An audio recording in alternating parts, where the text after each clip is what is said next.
বন্ধুরা দেখো জাস্ট কিভাবে অল্প কিছুক্ষণের ভিতরে আমি এতগুলো টাকা উপার্জন করে ফেললাম। বন্ধুরা তোমরাও পারবে, সেটার জন্য অবশ্যই তোমরা গুগল থেকে ওয়ান বিট অ্যাপস প্রথমে ডাউনলোড করে ফেলবে।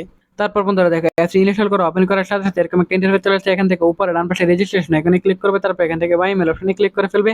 এখানে তুমি তোমার পার্সোনাল তথ্যগুলো নিশ্চিন্তে দিয়ে দিবে। তারপর বন্ধুরা এখান থেকে দেখো তুমি তোমার ফোন নাম্বার করে রেখে, কিন্তু অবশ্যই একটা ফ্রেশ ফোন নাম্বার বসে করতে হবে, যে নাম্বার আগে কখনো অনেক বিট অ্যাকাউন্ট খোলা হয়নি এরকম একটা নাম্বার বসিয়ে দিবে। তারপর বন্ধুরা এখানে পাসওয়ার্ডের করে গিয়ে কিন্তু অবশ্যই এখানে 8 সংখ্যার একটি পাসওয়ার্ড বসিয়ে দিবে। তারপর বন্ধুরা এখানে প্রোমো কোডের করে গিয়ে কিন্তু তোমরা আমাদের স্পেশাল প্রোমো কোড NEW1000 এই প্রোমো কোডটি বসিয়ে দিবে। এতে করে তুমি অনেক টাকা বোনাস পেয়ে যাবে। তারপর নিচের বক্সগুলো টিক মাই দিয়ে নিচে রেজিস্টার আইকনে ক্লিক করে ফেলবে। তারপর বন্ধুরা দেখো এখানে কিন্তু আমাদের এখন খোলা হয়ে গেছে। এখন বন্ধুরা আমরা আমাদের যেতে টাকা ওঠানোর জন্য মেনু বাটনে ক্লিক করব, সেটিং আইকনে ক্লিক করে ফেলবো, উইথড্র অপশনে ক্লিক করে ফেলবো। তারপর বন্ধুরা এখান থেকে আমরা আমাদের বিকাশ অপশনটি সিলেক্ট করে ফেলবো। তারপর বন্ধুরা এখানে তুমি তোমার নাম্বারটি দিয়ে দিবে, তোমার বিকাশ নাম্বারটি দিয়ে দিবে এখানে। তারপর বন্ধুরা এখানে কনফার্মে ক্লিক করলে বন্ধুরা তাহলে কিন্তু তুমি তোমার টাকা উঠাতে পারবে।